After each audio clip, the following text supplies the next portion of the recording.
بسم اللہ الرحمن الرحیم واللام فیہا الجنس والتاء للوحدۃ ولا منافۃ بینہما لجواز الاتصاف الجنس بالوحدۃ والواحد بالجنسیۃ یقال ھذا الجنس واحد وذلک الواحد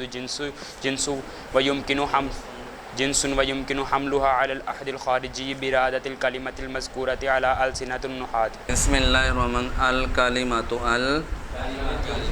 اس میں ٹوٹل 4 بحثیں کرنی تھی. 2 بحثیں ہوگی کہ کلمہ کلام کسی سے مشتق ہیں یا پھر اس کے بعد الف لام کو ہٹائیں، تا کو ہٹائیں، جو درمیان میں کالی من ہے یہ جنس ہے یا اس میں پچھلے سبق میں آپ نے پڑھ لیا کہ جمہور کا یہ مذہب ہے کہ یہ جنس ہے، بعض نحویوں کا کیا ہے جمع ہے. ان کے دلائل آپ نے پڑھ لیے.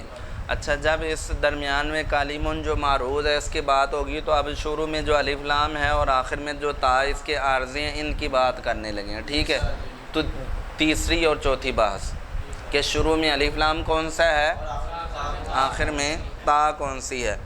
اچھا، واللام فیہا للجنس والتاء للوحدۃ. واللام فیہا للجنس، یہاں سے علامہ شارع جامی کی غرض یہ شروع میں الف لام کون سا آخر میں اس کو بیان کرنا ہے. اس کو سوال جواب کے انداز میں سمجھ لیتے ہیں. سوال یہ ہے کہ الکلمۃ کے شروع میں جو الف لام ہے اسمی تو ہو نہیں سکتا. کیا؟ کیوں بلا؟ حرفی ہوگا. پھر حرفی میں زیادہ اور غیر زیادہ میں یہ زائدہ نہیں ہو سکتا کیونکہ خرابی لازم آتی ہے. مبتدا کا نکرہ ہونا لازم ہے. لہٰذا یہ کیا ہوگا؟ غیر زیادہ کی جو 4 قسمیں ہیں، جنسی، استغراقی، عہد خارجی، عہد ذہنی، ان 4 قسموں میں نہ جنسی ہو سکتا ہے نہ تو پھر یہ شروع میں الف لام کون سا ہے، یہ سوال پیدا ہوا. اب سوال ہے کہ شروع میں الف لام جنسی بھی نہیں ہو سکتا. یہ والا الف لام ایک منٹ، الکلمۃ کے شروع میں الف لام جنسی نہیں ہو سکتا.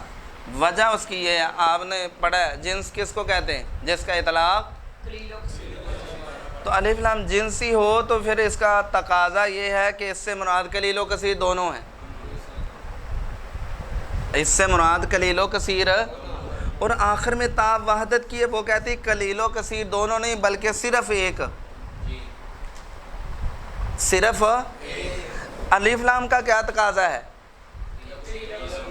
جن سے کلمہ مراد ہے، یعنی جس میں قلیل و کثیر دونوں کا کیا ہے، جبکہ تا صرف کہتی ہے کہ ایک کلمہ. سمجھ آ گئی کہ نہیں؟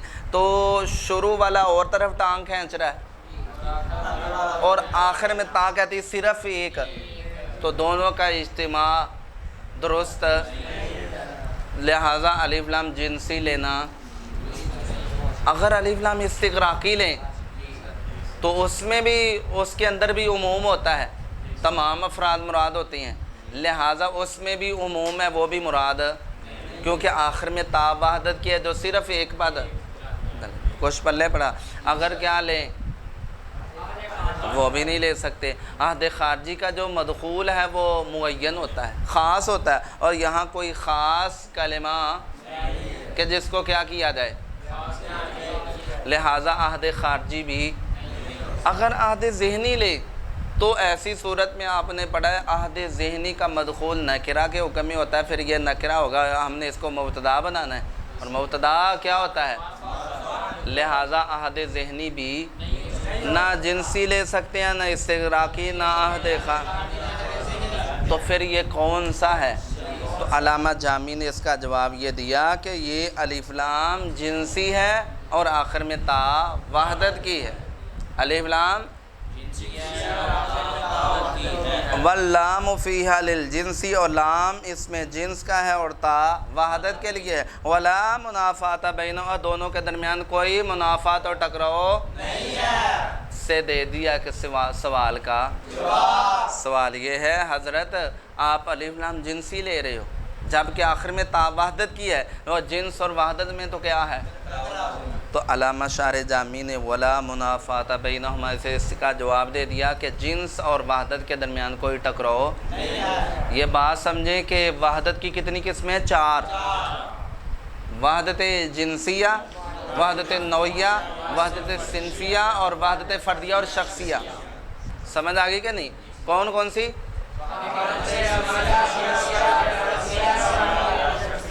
اب وحدت جنسیہ سمجھے، مثال کے طور پر جیسے حیوان ہے، کیا؟ انسان، بقر، غنم ہے، ہم اسی طرح بقر غنم ہے، جتنے بھی ہیں ان کے اندر کیا پائی جاتی ہے؟ وحدت پائی جاتی ہے جنس کے اعتبار سے کہ ہم بھی کیا ہیں؟ حیوان ہیں، اور وہ بھی حیوان ہیں۔ تو ہمارے اور بقر غنم میں وحدت پائی گئی کس اعتبار سے؟ جنس کے اعتبار سے، جنس میں وحدت پائی گئی کہ وہ بھی حیوان ہم بھی۔ تو دیکھو وحدت جنسیہ کے تحت بھی کثیر افراد ہیں، سمجھ آ گئی کہ نہیں؟ اسی طرح وحدت نوعیہ جیسے انسان ہے، انسان زید، عمر، بکر وغیرہ میں کیا پائی جاتی ہے؟ وحدت پائی۔ کس میں؟ نوع میں، کہ سب کیا ہے؟ انسان ہے، اس کے تحت بھی کثرت ہے۔ اسی طرح وحدت صنفیہ جیسے رومی ہونا، بغدادی ہونا، تو اس میں بھی کثرت ہے، جتنے بھی بغداد کے رہنے والے ہیں وہ بغدادی۔ سمجھ آ گئی کہ نہیں؟ اسی طرح وحدت شخصیہ اور فردیہ جس میں صرف ایک ہوتا ہے۔ ٹھیک ہے، اب جواب سمجھے۔ جواب یہ ہے کہ جنس اور وحدت جنسیہ یا صنفیہ یا نوعیہ کے درمیان کوئی ٹکراؤ نہیں ہے۔ ٹکراؤ ہے جنس اور وحدت فردیہ اور شخصیہ کے درمیان، تو وہ یہاں مراد نہیں، یہاں جنس اور وحدت جنسیہ مراد ہے۔ وحدت کی قسموں میں وحدت تو یہ ایک دوسرے کے ساتھ جمع ہو سکتی ہیں، ان میں کوئی ٹکراؤ نہیں ہے۔ تو جس پر اعتراض ہے وہ ہماری مراد ہے، اور جو ہماری مراد ہے اس پر اعتراض ہے جب جنس اور وحدت فردیہ ہو، شخصیہ ہو، وہ ہماری مراد ہی نہیں، اور جو ہماری مراد ہے وہ کیا ہے؟ وحدت جنسیہ، اس پر کوئی اعتراض ہی کچھ پلے پڑا کہ نہیں۔ اچھا آگے کہا لِجَوَازِ اِتِّصَافِ الْجِنْسِ بِالْوَحْدَةِ وَالْوَاحِدِ بِالْجِنْسِ۔ غرض شارح دلیل دینا ہے کہ ان کے درمیان کوئی ٹکراؤ۔ دلیل یہ ہے کہ وحدت جنس کے ساتھ اور جنس وحدت کے ساتھ موصوف ہوتے ہیں۔ اگر ٹکراؤ ہوتا، اگر تو یہ ایک دوسرے کے ساتھ موصوف کون کون؟ ساتھ بالکل موصوف۔ ٹھیک ہے، موصوف ہونے کا مطلب یہ ہے کہ جنس وحدت پر بولی جاتی ہے، وحدت یہاں موصوف صفت وہ والے مراد نہیں ہے، بلکہ موصوف ہونے کا مطلب ہے کہ یہ ایک دوسرے پر ان کا حمل ہوتا ہے، ایک دوسرے پر یہ بولے جاتے ہیں۔ اگر ان کے اندر ٹکراؤ ہوتا ہے تو یہ ایک دوسرے پر بولے نہ جاتے۔ سمجھ آ گئی کہ نہیں؟ اب اس کی مثال دی، جیسے یہ کہا جاتا ہے ھذا الجنس واحد، ھذا واحد، ایک ہی جنس ہے۔ یہ یہاں وحدت بولی گئی جنس پر، وحدت بولی۔ مثال کے طور پر احمد جاتا ہے منڈی میں مختلف چیزوں کو دیکھتا ہے، گندم کو، مختلف گندم کے کیا ڈھیر ہے، دیکھنے کے بعد کہتا ہے یار ھذا الجنس واحد، یہ ایک ہی جنس ہے یہ۔ تو یہاں وحدت بولی گئی کس پر؟ جنس پر۔ اگلی مثال دیکھو، ذالک الواحد جنس، ذالک الواحد یہ واحد جنس ہے، یہ سمجھ آ گئی کہ نہیں؟ اب یہاں جنس بولی گئی کس پر؟ واحد پر، یہ جنس واحد ہے، سمجھ آ گئی کہ نہیں؟ تو یہ واحد جنس ہے، یہاں جنس بولی گئی کس پر؟ وحدت پر۔ تو اگر ان کے درمیان کیا ہوتا تو یہ ایک دوسرے پر بولے، ایک دوسرے پر ان کا اطلاق کچھ پلے پڑا جی۔ اس کے بعد دیکھیں آگے لجواز اتصاف الجنس بالوحدتی، کیونکہ جنس کا وحدت کے ساتھ، والواحد بالجنسیتی، اور وحدت کا جنس کے ساتھ موصوف ہونا جائز ہے، یعنی یہ ایک دوسرے کے ساتھ کیا ہوتے ہیں؟ موصوف ہوتے ہیں۔ اگر ان کے درمیان ٹکراؤ ہوتا تو یہ موصوف یقال، کہا جاتا ہے ھذا الجنس واحد،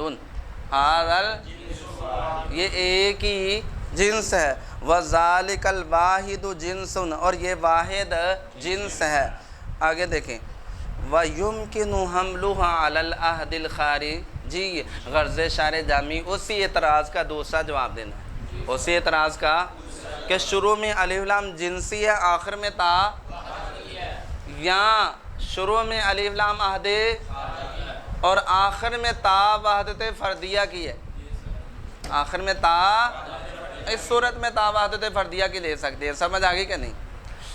اب اس کے بعد یہ دوسرا احتمال بیان کہتے ہیں وَيُمْكِنُ حَمْلُهَا عَلَى الْعَهْدِ الْخَارِجِيِّ، اور اس الف لام کو عہد خارجی پر محمول کرنا ممکن ہے، ممکن بِإِرَادَةِ الْكَلِمَةِ الْمَذْكُورَةِ سے دیا سوال کا جواب۔ سوال یہ ہوتا ہے کہ الف لام عہد خارجی کا مدخول تو معین ہوتا ہے، اور یہاں الکلمہ سے مراد کوئی خاص کلمہ مراد ہے، اس کا جواب یہ دیا کہ یہاں کلمہ سے مراد خاص کلمہ ہے، کلمہ سے مراد کون سا کلمہ؟ کلمہ ہے، اور کرینہ کیا؟ کرینہ یہ ہے کہ جب یہ کتاب پڑھنے پڑھانے والے بھی، تو یہ کلمہ منطقی، اس سے مراد کلمہ منطقی ہوگا، یہ کلمہ صرفی ہوگا، کلمہ نحوی ہوگا، کچھ پلے پڑا جی، تو اس کلمہ سے مراد خاص کلمہ کلمہ نحوی ہوگا۔ چلیے کہتے ہیں اور اس کو محمول کرنا عہد خارجی پر ممکن ہے، کلمہ سے مراد اس کلمہ کو لینے کے ساتھ جو کلمہ نحویوں کی زبانوں پر جاری ہوتا ہے۔